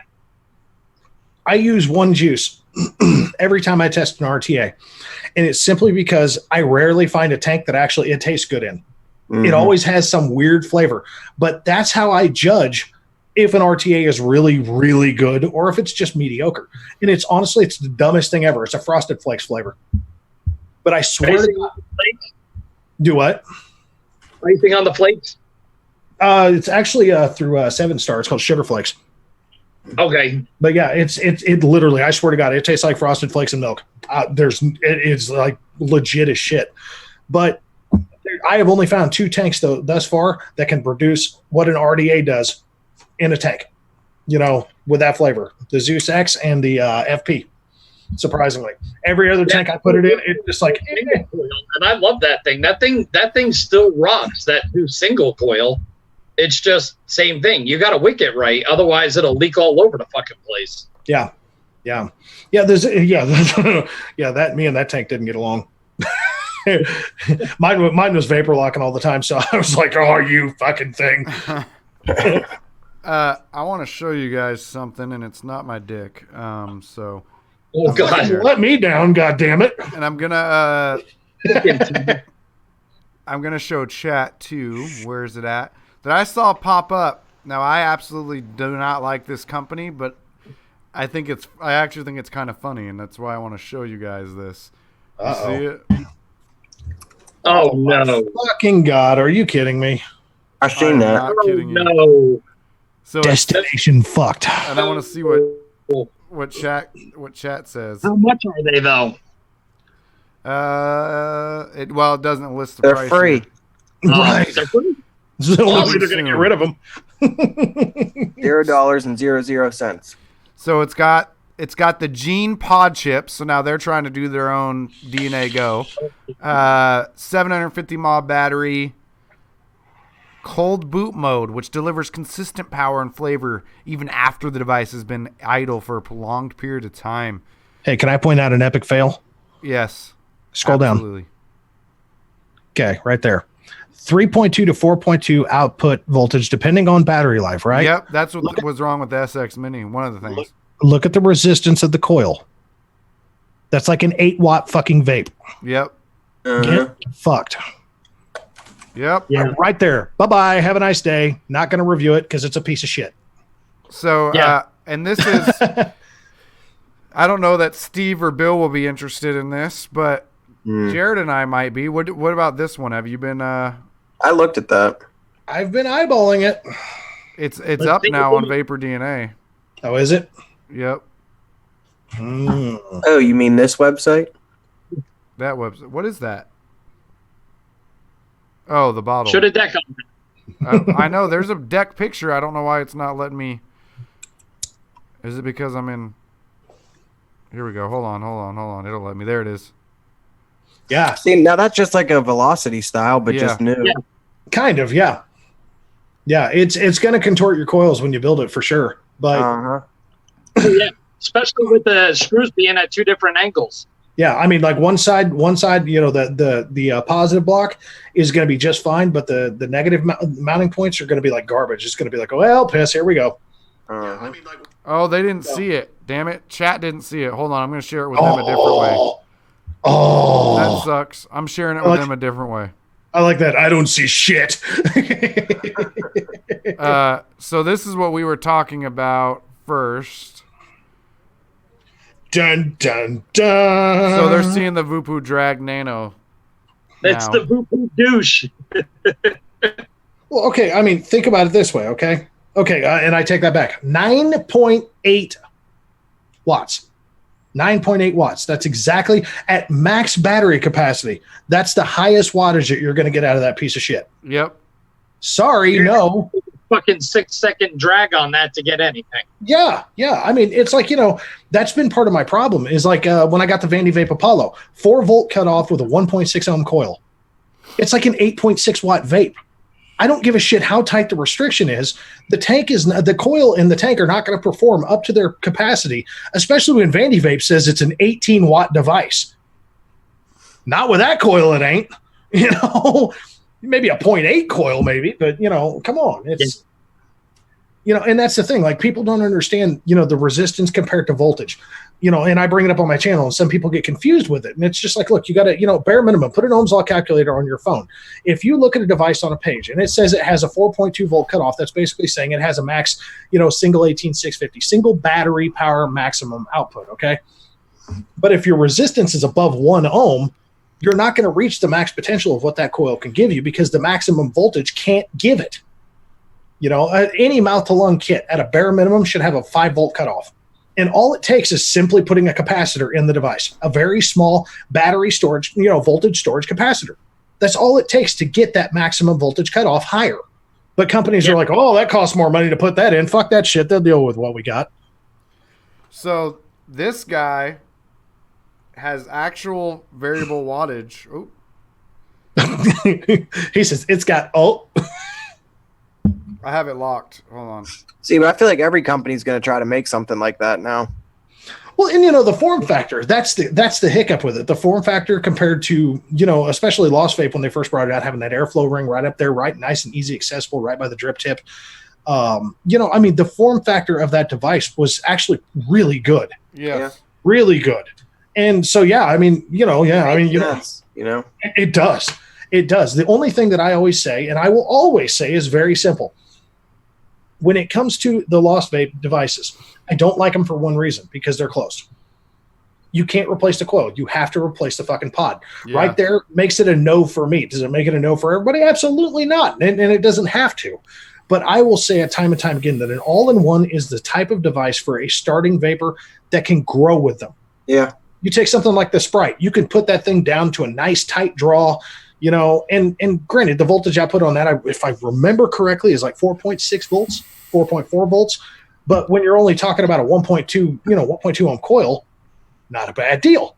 You're getting a decent watt or get a decent vape out of it. But the problem is an all-in-one will grow. It will grow and it will grow, and it will give them to the position to where, okay, fine, we'll go to sub-ohm vaping, or make the next step into rebuildables, whatever. pod systems cannot sustain themselves on the long term. They never will. They're great devices for transitioning vapors. I will never fucking dispute that. Absolutely beautiful devices for transitioning vapors, but they're not a long-term solution by any means. I mean, you spend more on pods than you will on buying a pack of coils for a sub-ohm tank, for fuck's sake. Yeah. 100%. I think it's good for people who don't want to learn how to build too. They just want to, they're content with just a Siga-like hit. Yeah. You know?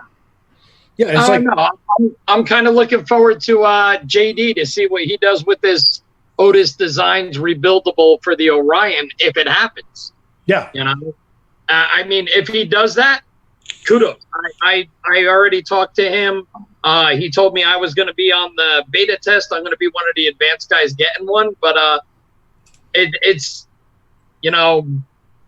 waiting on it. Hurry up and wait. So I mean, What are you I getting? don't know what he's doing. I think he's too busy trying to clean up after the boxer incident. What are you getting?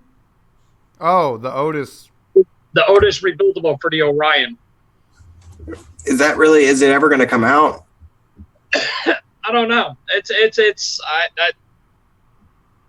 Otis is good about taking forever. Yeah. Yes. I mean, that's the worst part about Otis is, yeah, I mean, if they say they're going to put something out, I don't doubt that they're going to put something out, but it could be 2 years from now. You know, Might be too late. Yeah. Yeah. By the time you put it out, the Orion might not be relevant anymore. The Orchid, the Orchid could take its place right now in that form factor. Even the Trinity Alpha might for some people because you can replace coils instead of. Yeah. That's really the hiccup is that if you can just change the fucking coil rather than having to get rid of an entire big ass pod and buy a couple of new big old pods, it's just, I mean, that alone makes it so much more of a sustainable device, something that somebody can grow with, That would appeal to the hobbyist or the the reviewer, Yeah. Well, like this. I'm interested on review of that the Orchid because of the simple fact I ordered one and I got caught in the situation where Scott won't send them out until he has the new pods, and they were sent all white. Now we're waiting for another set of all black, and I know it's not Mark's fault or Scott's fault, but still, ordered it 2 weeks ago, still waiting. It's a frustrating situation, but I was interested in Eric's opinion on it because I ordered one. I want to know how good it's going to be, and I didn't order that for review. I ordered that for personal use. You like the Orion, right? Yeah, I like the Orion a lot. You're going to like this better. All right. Well, okay, like what's funny is like Philly Vape. Philly Vape said didn't like the Orion either. Now the Caliburn is where it's at, still on the first damn pod. That's no bullshit. I'm 18. I am 18 refills on my Caliburn, and it's just starting to lose flavor. That is fucking phenomenal life for a pod. Yeah. And especially when you can get a 5-pack of pods for like $15, that's sub-ohm pricing. Yep. And when you're getting that kind of life out of a pod and that kind of pricing for the pod, that is a sustainable device. Well, what kills pods is the coils are so small, man. They get gunked up easily, I feel like. Absolutely. Yeah. That's how it is with the PAL 2 from Artery. They get gunked up really easy. Mm-hmm. Yeah, I mean, there's so many things in the pod market that just drive me nuts because the pod market is probably the most damning thing for our market, and not from the advocacy side. That alone is a whole other argument. Just from the form factor, the function, the life, the cost, the waste, everything about closed sealed pod systems is just bad for us. Yeah, I agree, man. I agree. Yeah, and it's so unsustainable. I know I say that time and time again, but that side of the industry, it can't. Eventually, people are going to understand that. You know what? I'm only buying 3 pods for $20. If I buy a sub-ohm tank, I'm going to spend $20 on the tank, and I'm going to spend $11 for 5 coils. And I can put my own stuff in there. I can change the coils whenever I need to. It's even, and it's like, it's crazy. I never once thought that I would be sitting here saying, go buy a sub-ohm tank over something else. But when it comes to a pod system, go buy an all-in-one, go buy a sub-ohm tank, because pod systems just eventually the industry itself is going to wipe them out because there's so many fucking companies just stuck on them now. I agree with right out. fictitious character. Every time people start bragging, because when the Orion first came out, I was getting 3 to 4 weeks out of my pods. Yeah. And then when everybody started bragging about how long those pods ran, all their pods burned out in a week. Look at the Everything. look at the TFV8 Baby Beast, or the big, just the Baby Beast in general. When that tank first came out in 2016, the coils were amazing. You were getting 3 to 4 weeks out of those coils. Now, fast forward 6 months into May and June of 2017, they were starting to come out with the TFV8, or the TFV12 Cloud Beast. So that was that next platform tank, the big cloud chucker. You can do all sorts of wattage ranges. So, well, fuck this little tank. It'll be okay. So the coil production started getting a little less and less and less. And the people were getting to the point they'd get 12 hours out of a coil, 2 days, which is what really killed that tank for so many people. That next big thing comes out, and then all of a sudden, well, this thing sucks. We're not going to put so much effort into it. Well, what good does that do any of us? Yeah, exactly. It's always the next best thing. The BBD, man, bigger, better deal. Better deal. Bigger, better Definitely. I'm confused. BBD, the big brown dick. Wait, where's Mailman? There's the Bill I know, Savage. Sorry. No apologies. You speak it and hold proud to it. Mixed jersey with I checked every pocket. I got no fucks left to give. Sorry. Right. That's because you're famous. When you mix Jersey with Vegas, well. Andy's a TV star. Andy's William Cooper in the comments. Your friend, William Cooper in the comments. What? He'll kick back and be like, I'll be your friend when no one else will be. Actually, he doesn't say your friend William Cooper in the comments anymore. Oh, he actually doesn't? plugs my channel. Oh. He plugs my channel. Wait, what? What's he say? You know about He this, right, says Jared? you in the comments because I started commenting on my review account rather than my personal. So he says your review channel now? Yep. That's cool. Yeah. That's good. It was done on accident. It wasn't done intentionally to get him to plug my channel, but he does it. I ain't going to argue. Yeah, I mean, shit. Notoriety is notoriety. Yep. It is what it is. I mean, hell, my channel went from having, 100 subs to getting a few shout outs, and all of a sudden I was at 1,500 going, what the fuck happened? And it was just, people just saw what I was doing and they were like, oh yeah, this guy's in the right direction. I mean, sometimes that's all it takes, It is. So I forget. 200 viewers. Let's see. Okay. I remember the first time, Eric, I saw your channel, 126 subs. I got 193. Yeah. It's the first time I saw Eric's channel, 126 subs. And right now. Yeah. You're what? 22? 2239. Yeah. There you go. Yeah, I mean, it's, and my vlog, the one that I sent you the link to that I told you I was going to be putting your name out there, there's a reason.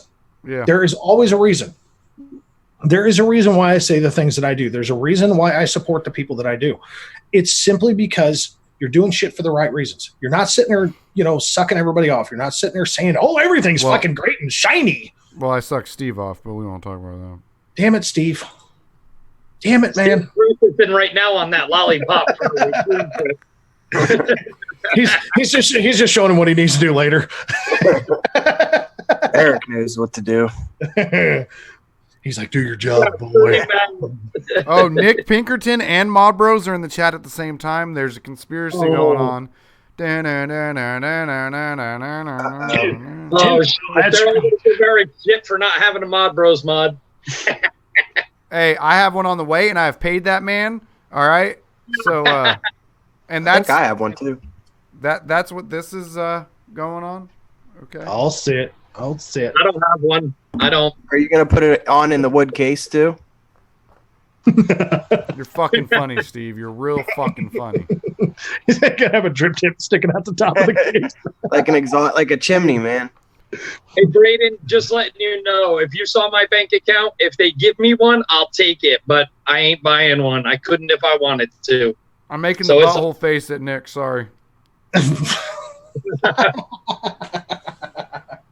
He said, "Thanks for the donation. No mod incoming." Oh, Gotcha, man. love it. Hey, Steve, Ah, we should have a mustache war. Let's see who can grow a real mustache quicker. man, my mustache grows like rapid fire, man. So does mine. I know Mexicans have a better One mustache hair a than- month. I was about to say I finally stopped shaving yesterday, and I'm finally starting to get some back. Well, okay. The problem is I like Mine's red. It doesn't show up. yeah. See, like me, every time I shave my mustache off, I look like I'm fucking 26, and that irritates the shit out of me Like because you're Amish. yeah, I'm like, oh god, fucking TVP bashed me in the balls because I came on to MF Vape show, and he was like, "What the fuck? You look like you're fucking half your age, you dick." I'm like, sorry, I shave it all off, and I look like I'm about 20. I look like I'm fat, but I look like I'm 20. So, no, I ain't got no lips though, man. I ain't got no lips. I gotta have something to hide that shit, man. I got like chicken lips. The lip hider. Right. He's a chicken goat. Chicken goes. There he is.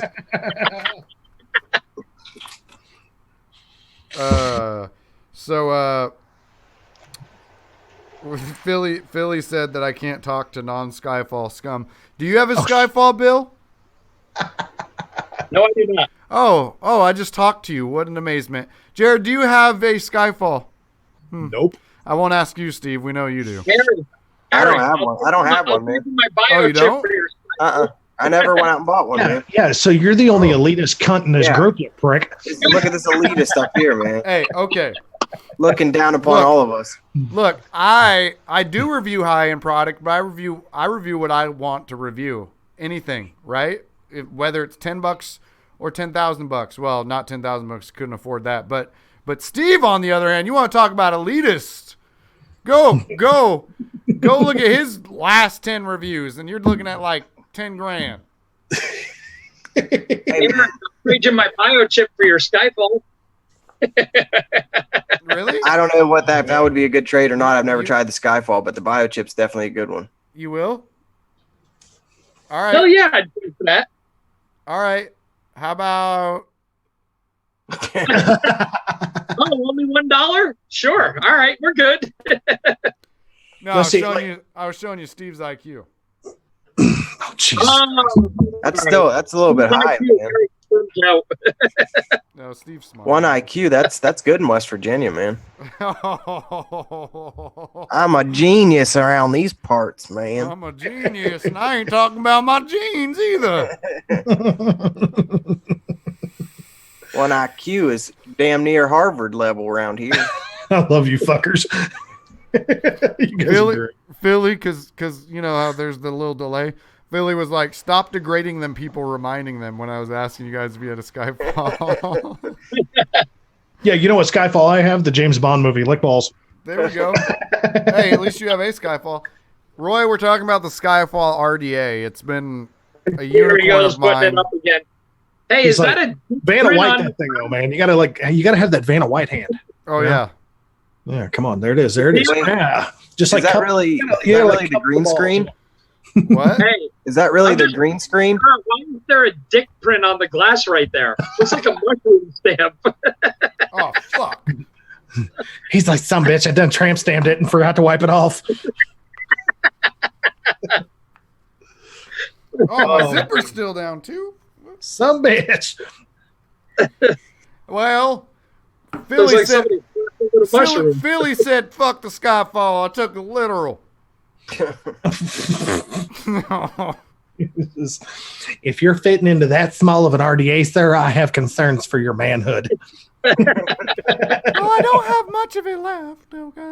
I'm gonna say, hey, I was gonna say his clip fits in there fine. It's all good. Well, okay, if that's the case, I guess that's why I like big tanks then. 41 millimeters, baby. I like big tanks, and I cannot lie. Dude, these are two of my daily bangers. I swear to God, dude, I take these things like people are like, "Oh, this is not a good option. They're not very portable." Bitch, I carry these things in my pocket, lick balls. I just Yeah. need to wear a belt. The owner at Phoenix did the same thing for a while. He was using that thing like his everyday use too. I just don't like filling devices up, man. That's why I love capacity. You give me a device that holds 15 plus. Oh, fuck off! I'm owning that motherfucker. Did you do the UL blocks yet? That No. the 15 mil squonk or No. pump. Technically, I should send you mine. I almost bought one the other day. I had somebody that asked me about it, and I had some people ask me to put it on the list, but as of yet, I don't know if Element's actually carrying it because I'm so fucking broke that I'm like, when it comes to new stuff right now, that's where my stuff has to come from at the moment. I'll send you mine to review. Okay. I can send it back if you want, dude. I ain't no thing. Let's see here. I liked it, and I thought about I was going to use it. I don't know. I didn't give it like a super good review, but a decent review. But and I had planned on using it as one of my review kind of, a device to review RDAs on. But I keep going back to what have I been using lately? I haven't done a lot of RDAs lately because there hasn't been that many coming out. And then this week I got flooded today. In the last few days I got like 5 new RDAs come in. Like I was talking about earlier in the show, like stuff I had pre-ordered months ago is all coming at once.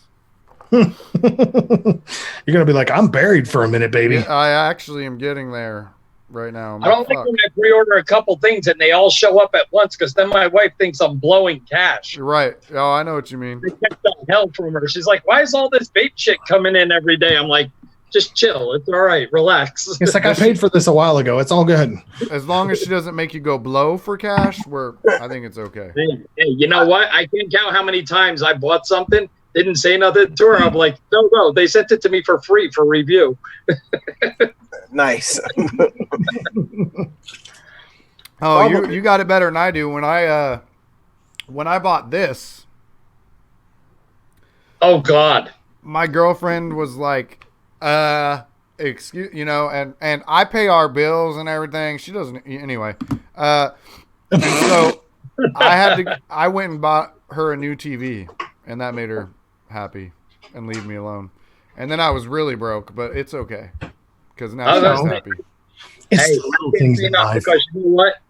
After the show in Vegas, when I bought that Kronig and the BF, the killer gun, I came home Sunday night after the show, and I found out she went and bought me a brand new TV for the living room. So I was like, I can't say nothing. I buy mods and I get TV, so I was happy. Savage over there. Yeah, here, Eric, if this tells you anything, right now my review queue is at 40. That's what I haven't recorded. Fuck. I'm at... That's a lot of work. That's a lot of work. I'm at 23. Is Bill throwing up gang signs over there? What's he doing? No, Look, gang! not 3-0. Yeah, that's the stuff that I have to get recorded still. And I'm in the talks with Vapor DNA right now, so that may be growing. I got a lot of shit that I got to get reviewed, man, but it's like, oh my God, I keep buying stuff. And like you, I bought some older stuff as of late, and I want to put some of that stuff out because I never had a chance to get it when it was new. Yeah. So I finally got it now because the prices dropped too. And I definitely want to see if they still correlate in today's vape. Yeah, Nick, relevance. That's the key, man. Nick Pinkerton said, I hope you guys are contributing to an IRA before spending money on vape gear. You know what, Nick? Where I come from, people don't even fucking know what an IRA is. It's amazing that I do. So I just have a pyramid scam going, that's all. I work for a really good doctor, so I have a matching 401k up to 10% of my paycheck. Bill's killing it, man. Bill's a savage in all Bill levels. is a savage. Fuck you, Bill. All levels of life. No, that's the only thing I got. I can't touch it. Like, Well, you can. It's just you can touch it. It's just a penalty, and you got to pay them like 30% because I had retirement, and then when I was a strung out addict, I took all my retirement out because I had a job that did the same thing, and yeah, it was like $7,000, which isn't a lot, but I was only like 22 and had $7,000 in retirement. I took it all out and only got like $4,000 of it. Yeah, after taxes and the fee. Well, here that's why like me, you never see me buying mods per se. The only reason I was able to buy mods at the Vegas show is I saved up for like 6 months to buy 2 mods. Most of the time you see me, it's trading, stuff like that. Like I have that screenplay up for trade for a Mako. You know, I got to trade shit, you know? Yeah. I don't have spare income. Yeah, oh yeah. Honest to God, the review queue that I have is either from Element Vape, from Steam Crave, or subscriber donations. Because that's the thing that blew me the fuck away, man, was like, my subscribers are crazy. I love them. I fucking love them. But it's just like, when I started getting low on the review queue and I only had like 4 or 5 devices left to get reviewed, all of a sudden, like 4 days later, 3 big ass boxes showed up from like, it was like people got together and was sending each other shit just so they could send big boxes to me. It was like, oh my God. And I'm like contacting all of them going, y'all didn't have to do this. You really didn't. And they were like, we just want your opinion on it. It's older stuff. It's fine, you know, but we want to see if it's still worth the fuck, you know, for today's market. And I'm like, okay, cool. And that's kind of how that whole bit got going for me. And now I like make a point of doing it. I'm like, fuck yeah, it's fun. It's that's the whole point with the review channels too. Make it fun. You know, don't. Yeah, that's my number one rule. Is you watch my videos, you know, I hope people know. Oh, that motherfucker had fun doing that video. Oh yeah, yeah. I to be perfectly honest, I think in the video for the Serpent Elevate, I make some really fucked up comment in that video. Some about you know, you wick it too tight and it just ain't right, or some shit like that. But if you wick her just thin, she's gonna give you everything in. Some bullshit like that. It's like, hey man, fuck it, you know. Yeah, so Nick Pinkerton, on my 401k, if I do early withdrawal, I lose 60% of it. Yes. Ah. See, mine was something big like that too. Well, not 60, but I think it was 25. He's talking about a bank IRA, I think. Yeah. Oh, for the IRAs, yeah. For 401k, it's like a 60% penalty. Yeah. Yeah, they're ridiculous. But Well, no, what you were saying about the older mods, there's actually a vape shop here. It's an old, and I don't mean this the wrong way, it's an old vape shop, and it's in downtown, which is Chinatown here. And those guys, they have a whole cabinet full of mods that I'm talking from like 2010, 2011. Like those old fucking stick mods. And I keep gonna buy one just to do it. They have like Tug Life RDAs in there and shit. Oh shit. Yeah, I thought about buying a couple of them and just putting them up for trade on the vintage website. But hell, I've got a Tug Life sub-ohm tank. How long has it been since you've seen one of those? Oh God, yeah. No, they have the Tug Life RDA, the square ones. Mm-hmm. I was like, oh my God, those things are fucking older than dirt. It's cool coming across old stuff though, man, you know, because it's hard to find it. Hey, fictitious. I have a SIG 150 right up there on my build bench right now. I still love that thing. Oh, You hold couldn't on. beat that thing into the ground. Oh, He's hold pulling up on. the cabinet here. Hold on. One of my subs sent me this. It's the SIG switchblade. Got the little flip back battery cover. Oh yeah. Dude, rock solid little mod, man. How you gonna beat it? You know? Just, I mean, that's back in the days when SIG was really good. I think Bill might have one of those. I think that's probably what he just got up for. He's like, oh yeah, I'll see your SIG 50 and I'll raise you another. I can't find it. Well, here. Then we'll go with the weird, the EH Pro Fusion. Yeah, not a lot of people bought that.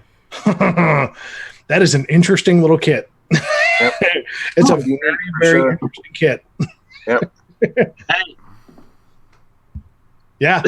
Yeah, dude, straight up.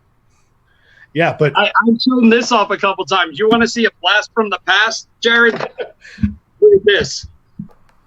oh shit. Oh shit. Yeah. You That's sassy, too. you sassy bastard. I had a couple people offer to buy it. I asked them questions about Ohm's Law. They couldn't answer. I was like, you ain't getting it. And I have to pee really bad. Well, I probably am going to be calling the show. what are you doing? Oh, my God. What is that? That is a Wismec Reload DNA 200. Oh shit, yeah, that's old, man. That is a send that to Nick Pinkerton right now and have him convert it to a small. Yeah. Yeah, no, yeah, this one's it's almost dead. It still works, but it's like That's a classic, man. yeah. Wait, I'll give you all of this. Oh, Bill's pulling out his flashlight. Oh shit. It'll fit up to a 40 millimeter. You guys, do you remember this thing? Yes. I do not. What is it? The back button is an actual penny. The oldest thing that I think I still have. Hold on. Look on your face. My wife's giving me shit. Yeah, this is the old penny mod that had the penny on the bottom button here. That thing's older than dirt. I sold my Stingray mod. I had no Stingray tube mod. I love that thing. I love it. My wife just came in. She went, "You said 9:30." Where you at, on the East Coast? Central. Oh, all right. Tell her, don't worry, 11 o'clock we're cutting off because I got a bedtime. Yeah, I wish I did. My chair arm just went up my ass. That really hurt. I was about to say that sounded like you got raped in the best ways ever. So it's not even really that old comparatively, but you know.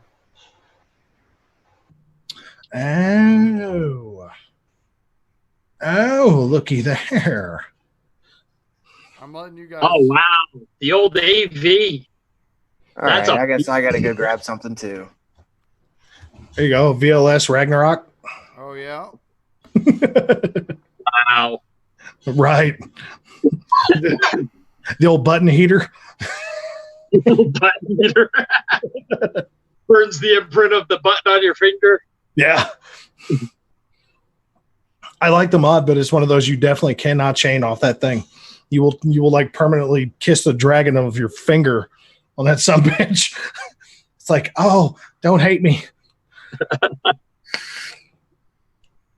Oh man. I mean, shit, even this thing gets warm. I love this tube mod. Yeah. The Brizo. I That's love this right. thing. This is the But oldest it thing. too. The oldest thing I got. 21700 and it gets hot. Yeah. He's gonna. This is the oldest thing I got. It's from Oh. Lost Vape. Damn.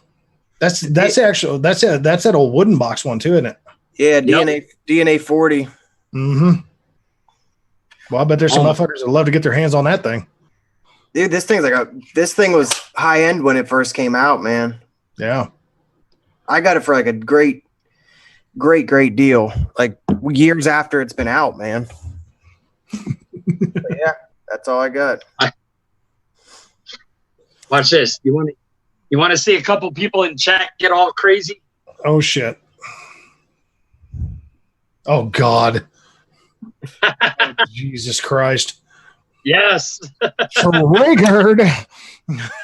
I still have the original box. I never used it. It's been sitting in this box since I bought it. Never pulled it out. Never put a battery in it. Oh shit. Jay Hayes, what's up, dude? What's up, Jay? Jay. You sexy bastard, you.